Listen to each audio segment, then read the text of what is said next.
In the last episode, you heard from Chris Gallant, CEO of Chamberlain Coffee, who shared thoughts and advice on scaling celebrity-backed brands.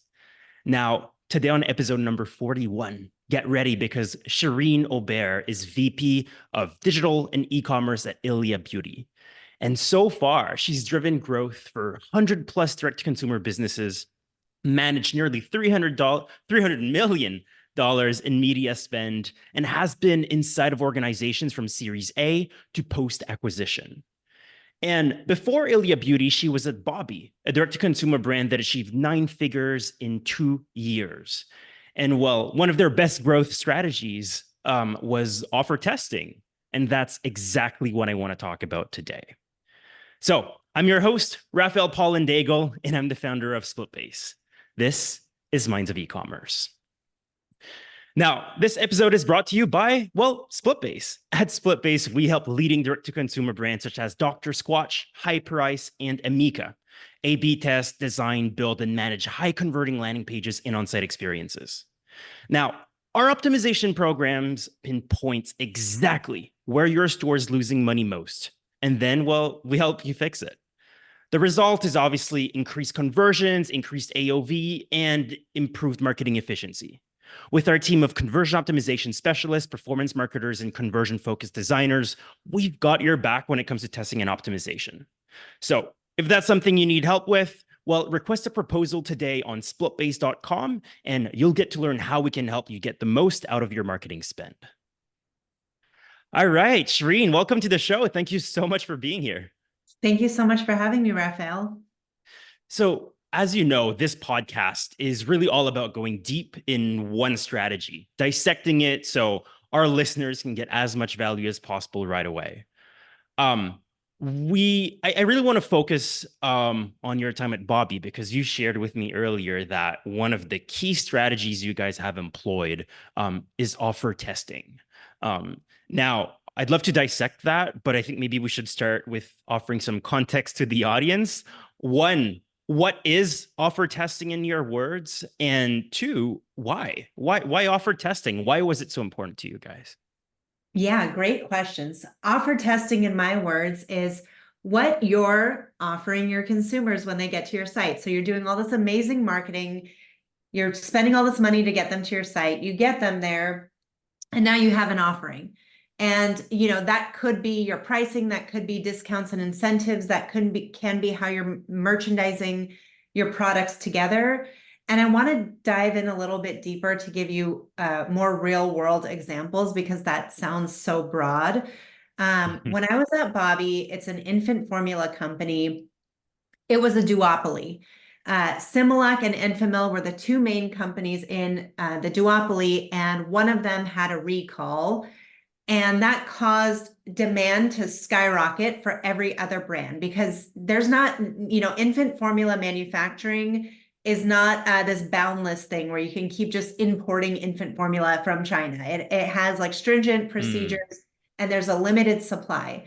So when you have 80% of the market owned by two companies and overnight one of those companies goes down, all of a sudden there's a whole bunch of demand and not that much supply. So when I was at Bobbie, we saw this massive explosion in demand. And we immediately knew that we were going to hit a run rate where we would be out of supply very quickly. So we had to act fast. And we had to pull down every single marketing lever one at a time. And so we turned off our ads. We stopped doing partnerships. We even stopped our email automations. We stopped everything and the demand kept coming. Wow. And we were like, what is going on? And there was one thing that we didn't stop, and it was our intro offer, our welcome offer for customers. And once we turned off that welcome offer, and I'll describe what it is shortly, we immediately saw the demand cut. I think it was like more than half. And we were like, wow. It was like a light bulb moment went off. The advertising wasn't driving the demand. When you have a situation like that where market dynamics are so powerful, you think that your marketing is what's driving your sales. It wasn't. It was the offer. And so we looked into it and we were like, yeah, it was so interesting. the offer was what we called a starter bundle or a trial. And you have to think about it in the context of the industry and those consumers. Infant formula is not an impulse purchase, right? And it's a purchase that parents make very carefully and consciously for their babies. And they don't want to spend, $200 in one shot buying 10 cans of infant formula. They want to try it and make sure that the baby actually can consume it and tolerate it and likes it. So we found out that, we knew this about our customers, and we're like, let's have an introductory offer where we just give them a small volume bundled together just to get them in the door to try it. And that was our offer. That was our acquisition offer. And that was like one of the biggest growth drivers for the business. Amazing. And so on the flip side, like when we were ready to come back after, having been, we ended up shutting down all acquisition for a time. And when we came back, that acquisition offer was where we put all of our focus when it came to growing the business again.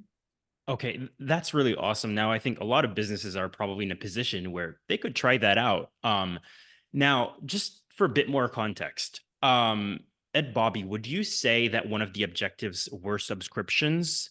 And how, was the intro offer a subscription or really just a one-time purchase?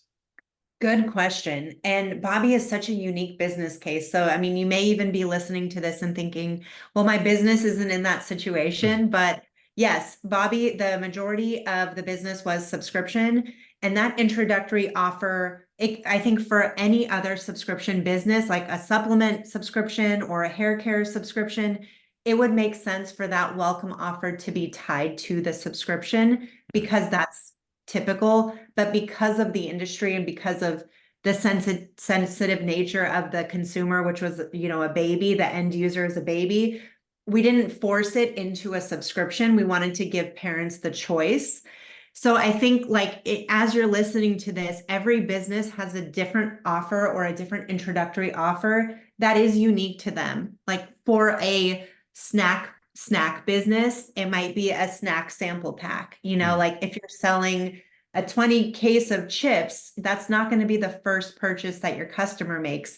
Your customer might make a purchase on 5 different flavors of chips in one bag so that they can try it and see which one they like better, and they can come back and repurchase at a higher volume. I think the same goes for, now I'm in the beauty industry and we have a lot of bundles on our site to incentivize a higher AOV. But it wouldn't make sense for us to merchandise those bundles and present them as an offer for a first-time customer because it's high barrier to purchase. They have to already trust the brand and want to buy multiple products. A better introductory offer might be the hero product with a free gift with purchase or a mini sample or some kind of introductory incentive to get someone through the door for the first time. And what we saw at Bobbie when we started really focusing on offer testing, welcome offer testing, was that we were able to drive down our CAC by, I don't even remember the numbers anymore, but like more than double. We were able to increase our ROAS like by a very significant margin. And so we were paying less in advertising for every new customer because we were paying for them with this welcome offer. I really love how you mentioned that, big bundles or subscriptions are not always the best welcome offer, even though it might be one of the biggest goals for the business.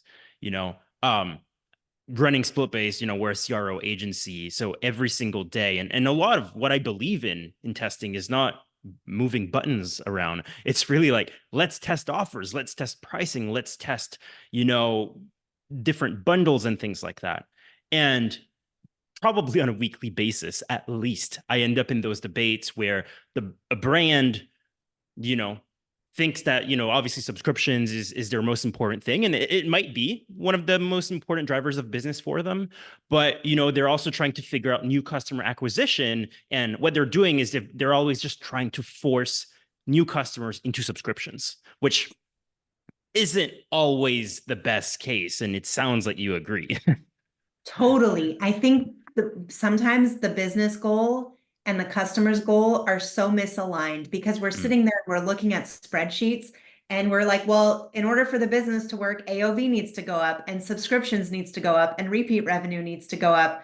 So we think, let's put our highest AOV subscription offer in front of a new customer. Of course, they're going to, what are we doing wrong? Why isn't it working? You have to think about what the customer actually wants. And we did a lot of customer research. We did a lot of customer surveys. We did, love it. we're a bigger business. So we started doing market studies.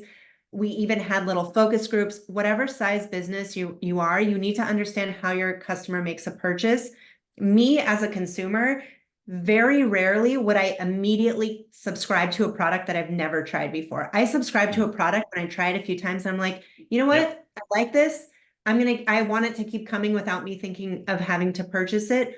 Or there are consumers that are so bought into the brand, they're so sold on the brand's mission or the products or the ingredients or the value props that they will be a first time subscriber, that their first purchase will be a subscription. But I want to say that's probably not the mass. If you're looking for scale and volume, that's not the majority of people. I mean, Yeah. just think about how you make purchases. It's not how a person makes purchases. They want to believe, that they're a smart shopper. They want to believe that they're getting the best price and they want to believe that they're doing the thing that's easiest and that's going to benefit their life the most.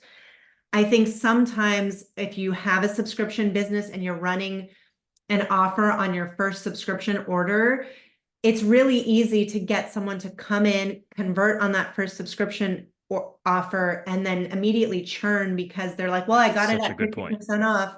Yep.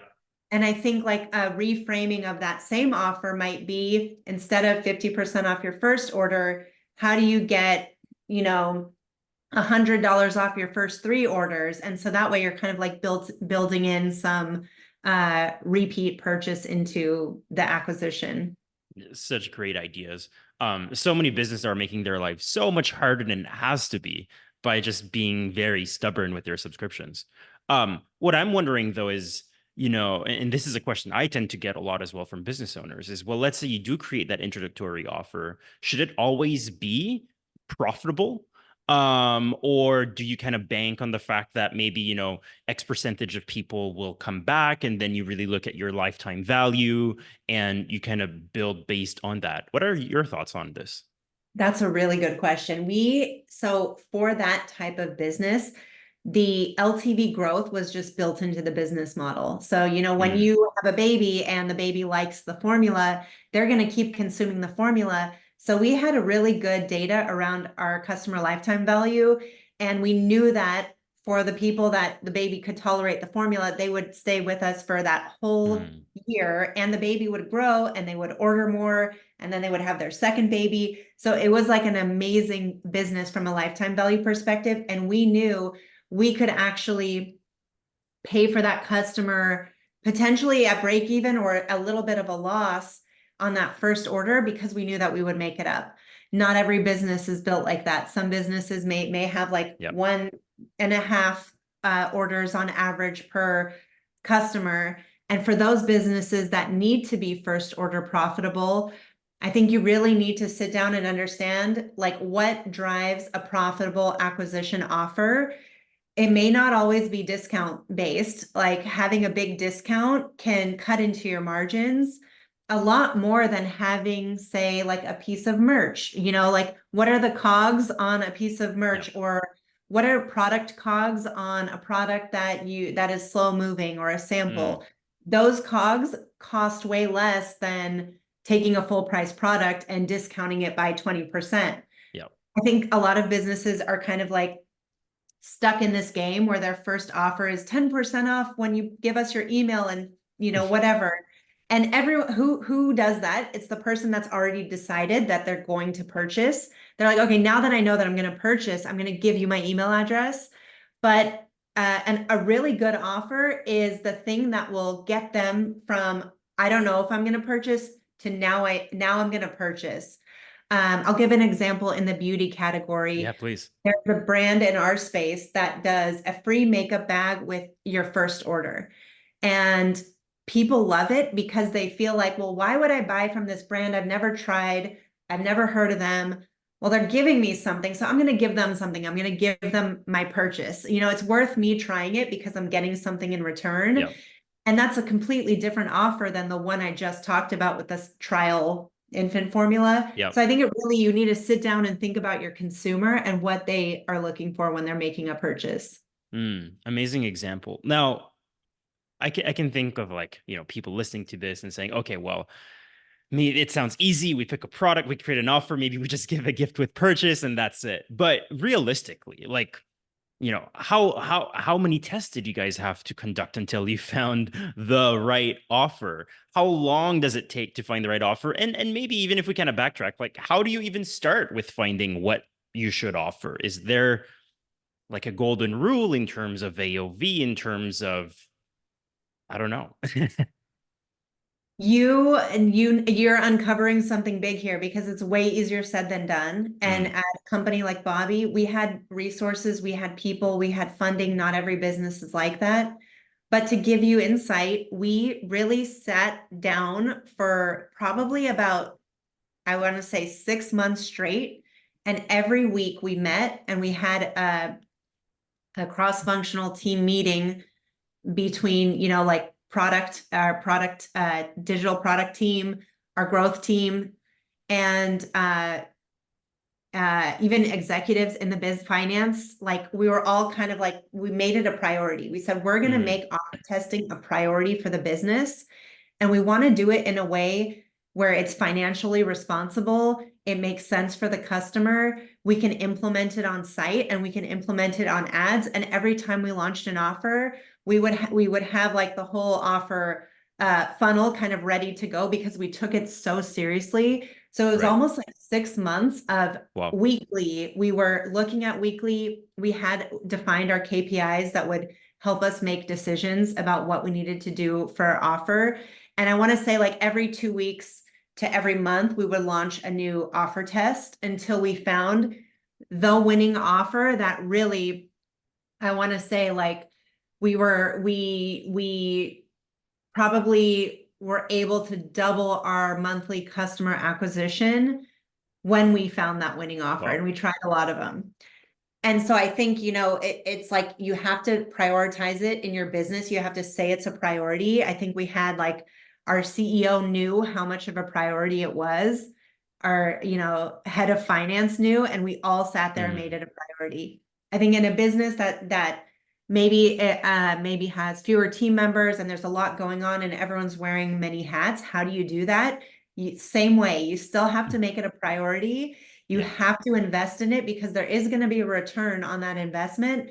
And I think it's as simple as even coming up with a roadmap. Like if you don't have a project management system today, use a spreadsheet, come up with a testing roadmap, come up with your ideas for what offers you think will resonate with your customers. And then we would rank score them. We would use the ICE framework, which was impact, Yeah. confidence, and ease. Really simple framework. You can Google it, but essentially it was like, how impactful do we believe this is going to be? What is the confidence that we have that it will be as impactful as we think it will be? And how easy is it to implement?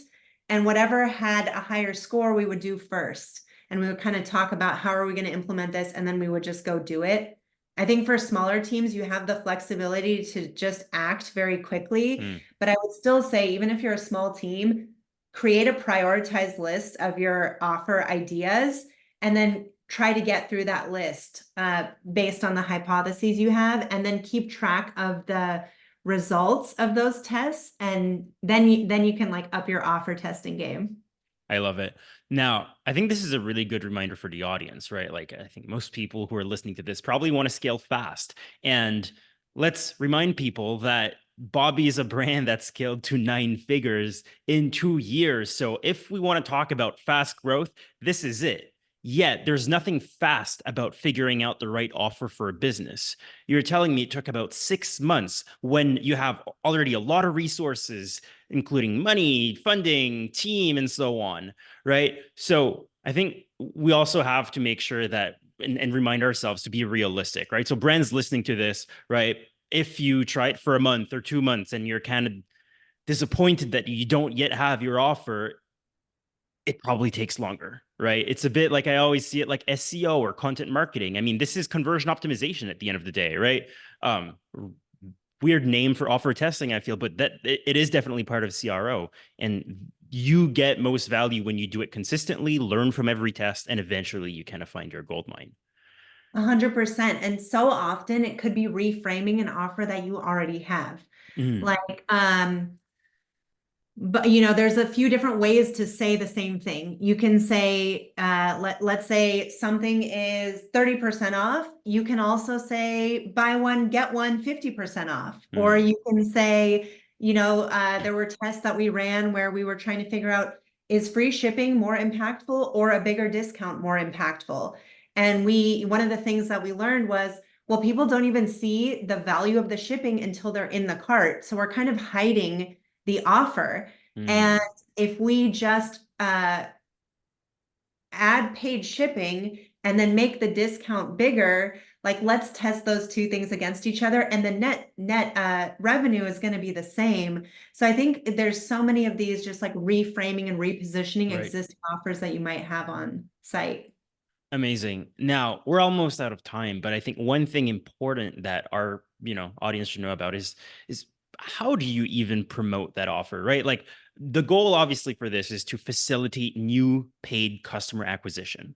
But is it just, like a banner on top of a product page? Do you send people to the homepage and have banners there? Or do you have more focused landing pages or something else? What have you found has been most successful? And maybe it also varies from business to business, but love to hear your Yeah, thoughts.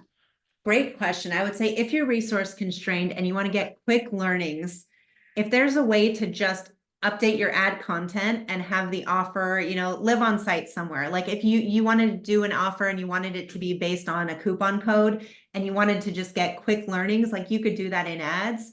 But ideally you have, and what we saw work really well is a dedicated landing page for that offer, ads for that offer, and the post offer communications, email and SMS communications.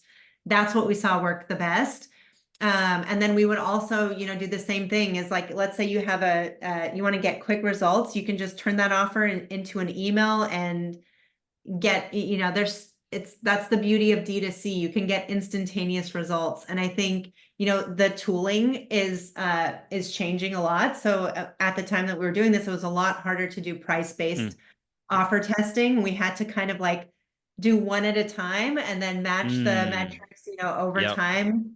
And so I think there's probably a lot more sophisticated tooling to do price-based offer testing.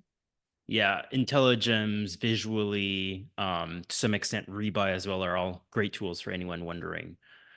Awesome. Well, we've been talking to Cherene Aubert. Now, Cherene, if people want to learn more about you, follow you, learn more, where should they go?